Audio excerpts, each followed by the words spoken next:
Celeste, developed by Matt Makes Games.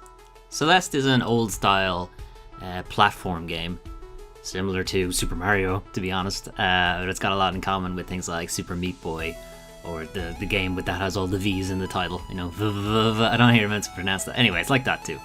So Celeste is a kind of skill-based platformer. You have a very limited number of abilities. You got run, you got jump, you got climb, and you got dash. And that's it. And the levels are designed to make you kind of think about how you would get through them using those abilities, using your limited skills. It's a very fun game to play. The controls are very tight. They're very...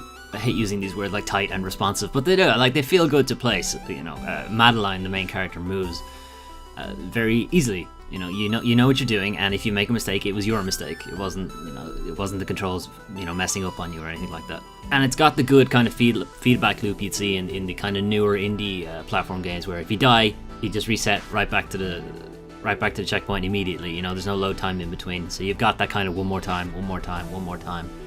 If you're dying as often as I am, it's a lot of one more times. But additionally, the game has its narrative woven in. There's a lot of really cool characters and some interesting setup. It weaves itself into the gameplay as well, like the kind of, if you like, boss fights that you encounter, and in some cases they're really more like boss chases, to be fair, because there's no attacking them. You just got to get away. I'm really enjoying it. I'm only at chapter 3. I just finished chapter 3, so I was at the start of chapter 4. But I'm enjoying it so far. It's nowhere near as punishing as all the V's or Super Meat Boy, though there is a B-side track to a lot of the levels, which is very, very punishing. But the default, the vanilla version, if you like, it isn't too taxing. There are some rooms you'll walk into and you'll just be like, how do I get out of here? You die about 20 times and you eventually figure it out. I've got this for the Switch because I'm going to use it as my bedtime game. My game I play before I go to bed. But it is available on pretty much everything. This is based off the Microsoft XNA engine, which is very versatile. So you'll find it on everything. I'm pretty certain it's on Steam, it's on Switch, it's on PS4, it's on Xbox One. It's only €20. It's a lot of fun. It's very simple to get to grips with. It's not as punishing as it looks. And additionally, there is an assist mode if you are finding it difficult. I haven't turned it on myself, but as what I've heard, it's not as condescending as something like Super Mario Bros. Assist mode, where it just walks you to the finish line. But give it a go. As I said, it's not a full price game. You can get it on pretty much everything, and I'm having a lot of fun with it.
Shadow of the Colossus remake for PS4, developed by Japan Studio and Bluepoint Games. So, Shadow of the Colossus, the original PS2 release, is considered probably one of the best games on the PS2, if not the best game on the PS2. It's definitely in my top 5 PS2 games.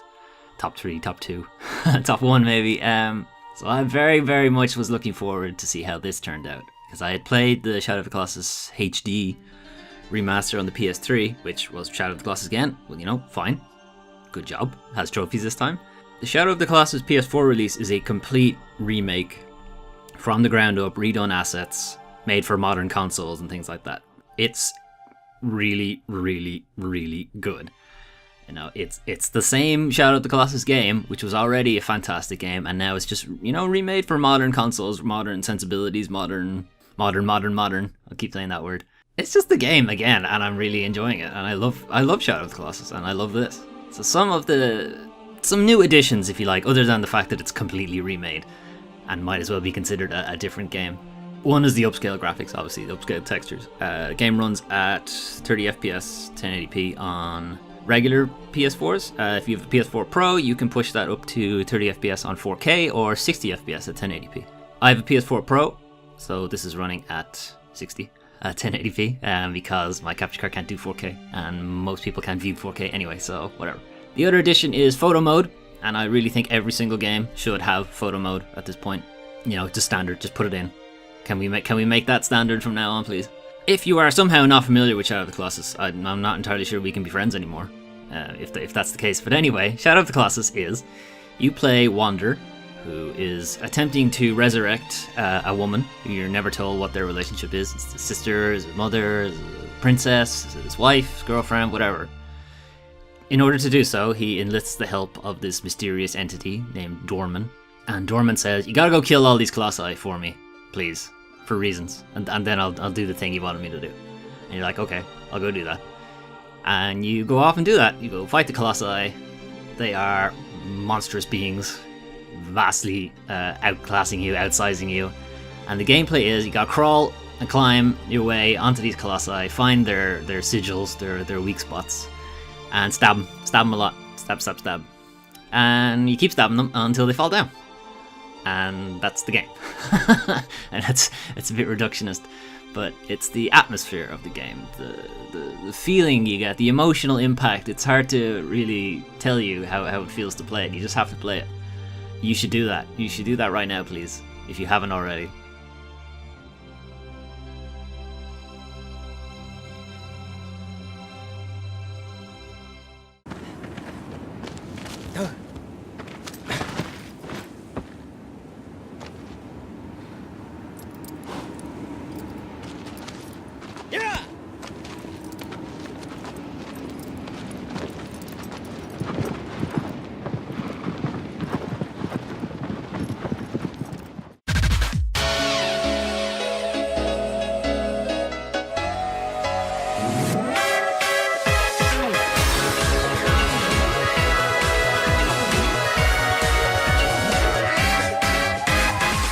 Bayonetta for the Nintendo Switch. This is a port of the previous generation PS3, Xbox 360 Bayonetta game, and is a fairly solid port of the original game. Bayonetta is a kind of character action game, sort of like Devil May Cry, Metal Gear Rising, that kind of thing. Made by Platinum Games, who are pretty much the creme de la creme of these kinds of titles. If you're not familiar, Bayonetta is a witch who uses guns and magic, I guess, to fight the armies of heaven for various reasons that you'll have to play the game to find out, and they're not really that important. You're just playing the game for the combos and the fun gameplay, to be fair. I only briefly got to play the original Bayonetta when it came out on PS3, mostly because the PS3 port was a little bit inferior. It was a bit choppy, the frame rate wasn't great, and I only really played the demo, and as much as I really wanted to play it, I just kind of felt it wasn't the best version. I was always hoping there'd be an extra port, a PC port maybe possible, and I'd play that, but kind of lost interest eventually. So I'm happy that I now have a console that I can play the original Bayonetta properly on. And also, Bayonetta 2 came out at the same time. I won't be talking about Bayonetta 2 that much because I haven't actually played it yet. I'm playing Bayonetta 1 and making my way through the series, and I'll play Bayonetta 2, and hopefully by the time I'm finished that, Bayonetta 3 will be out, also recently announced. As some of you might know, Bayonetta 2 didn't come out on previous consoles. It only came out on the Wii U. So a lot of people haven't had a chance to play it, and since a lot more people have the Switch, more people will get to play it now. Anyway, back to Bayonetta 1. So the Switch port has a couple of different additions to it, unlike other than it just being a port of the original, with all the fast combos and bullet play and, you know, witch time and all that jazz. The Switch version has touch controls, which are really, really weird, and I don't like them, but they're there. If you want to use them, you can swipe, you can tap, you can do various things. I don't like it. You might like it. I don't. Also, there are costumes for the different Nintendo properties. So you have Princess Peach, Link, Samus, and I think Daisy? I'm not sure. Anyway, other than that, it's Bayonetta again. If you never got a chance to play it now. If you played it anyway and still like it, get it too. It's fairly cheap. You also get a discount on Bayonetta 2 if you buy it now, so, you know, go ahead.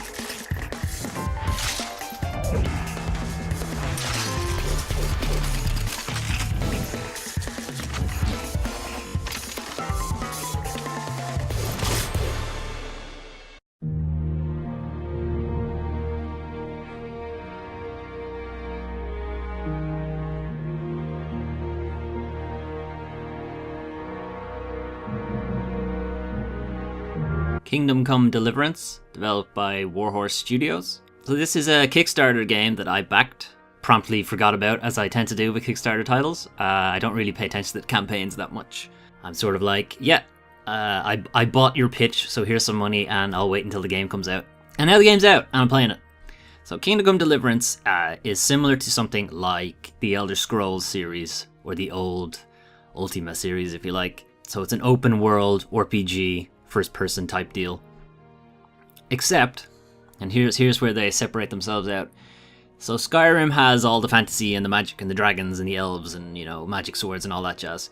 Kingdom Come Deliverance does not. Kingdom Come Deliverance is a brutally realistic open world RPG set in what is now modern day the Czech Republic, at a time of great turmoil, and I won't try to go into their politics, just read up on it yourselves. Basically, the game takes the idea that they're going to do a period piece in medieval Europe, and all the things that entails, with no magic, no, you know, nothing you wouldn't find in the real world, let's put it that way. So you play Henry, son of a blacksmith, in a remote, you know, shitty medieval village somewhere that gets ransacked right at the start of the game, and, you know, quest for vengeance and all that. I really like it. I'm just going to say that now. It reminds me a lot of the first Witcher game, for good and bad reasons, because I really like the first Witcher game, but I don't think anyone would say it's particularly a good game. Kingdom Come Deliverance has a lot that I like. I like the kind of court intrigue. I like the sort of realistic kind of thing they're going for. The no magic, anything like that. I like a lot of the characters. I like the setting. I always like medieval stuff anyway. There are certain parts of it that I really don't like though, and they're the kind of things that make a video game a video game. Mostly this has to do with its how it handles saving. Is probably the biggest contention I have with it. When the game originally launched, this is mid-February, it had two ways you could save the game. The game either autosaved itself, like most modern games do, but the autosaves are very few and far between. You know, it could be like 5 hours since the last autosave, and if you die or the game crashes or whatever, you know, you're going back 5 hours. Nobody wants to do that. And the other option was there were in-game consumables, an alcoholic drink that you could drink and you could save your game. But it was a potent alcoholic drink, so, you know, you were drunk afterwards, very drunk. So you kind of have to wait for that to wear off before you could do anything. And I get why they did it. Like, this is to prevent, essentially, save scumming. This is to prevent quick save, quick load. Somebody does something you don't like in Skyrim and you quick save your game and kill the guy, you know? And then quick load and go back to it, you know, you get that kind of pettiness out of your system. But it also prevents things like just saving in front of a locked chest and just repeatedly trying to unlock it, and if it doesn't work, just reload, and so on. I get that's why they did it. I'm of the opinion that if a player wants to save scum, let them save scum. You know, it's a single player game, they're only hurting themselves. And additionally, this wouldn't necessarily be a problem if the game wasn't buggy, and it launched very buggy. And if your saves corrupt, or the game crashes, or you're in a position where you can't continue, and your last autosave was 5-6 hours ago, you know, that's very disrespectful to the player's time. So I'm very much not happy with that. But they did announce that they were going to add an option for save and quit, which is actually fairly standard for old PC games, like things like Diablo or other kind of roguelikes, which, you know, kind of works and kind of doesn't work, because when you save and exit, you get the save, fine, you can stop playing whenever you want. You know, you're not keep on playing until you hit an autosave or have to use one of your consumables. You can just save and quit, that's fine. The problem is, like a lot of the old PC roguelikes, is clearly this is where they're coming from. When you reload that save, it deletes it. You know, so again, no save scumming. It's just very disrespectful to the player's time, that's all I'm saying. If you're into that kind of thing, I suppose it's fine, and clearly the developers are. I think a bit of playtesting with outside this kind of niche area might have highlighted these problems for them. There's other things like the lockpicking minigame, quite frankly horrible with a controller. I'll have some footage of it up here. It's fine with a mouse and keyboard, but with a controller it's very, very difficult. These are meant to be very easy lockpicking chests, and having a lot of trouble with them. There's a lot I really like. Again, like the first Witcher game, there's a lot I really like, there's a lot I really don't like. I'm hoping to persevere through it. If you do opt to get the game, like, I am having fun with it, but there are definitely some downsides to it.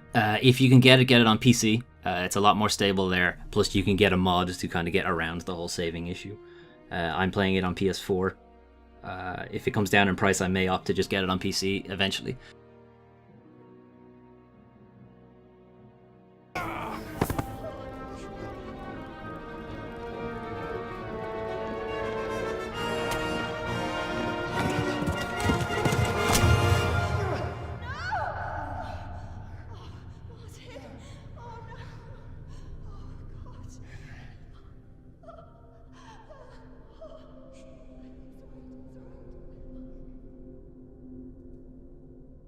So that was my February 2018. Some really good games there. Celeste and the Shadow of the Colossus remake, definitely the high points. Bayonetta, I haven't played enough to really say. I know, like, critically it's very much well received, so I'm assuming it'll be very good. Kingdom Come Deliverance, we'll see. You know, I think that's just a waiting game. Other games that I didn't get to look at, Fee, which is a bit like it's a bit like Journey. Crossing Souls, which is a kind of retro top-down RPG. And Dragon Quest Builders, which is Minecraft with Dragon Quest assets. 3 games I wanted to get a look at, but I just didn't get enough time. They might feature later on in another video.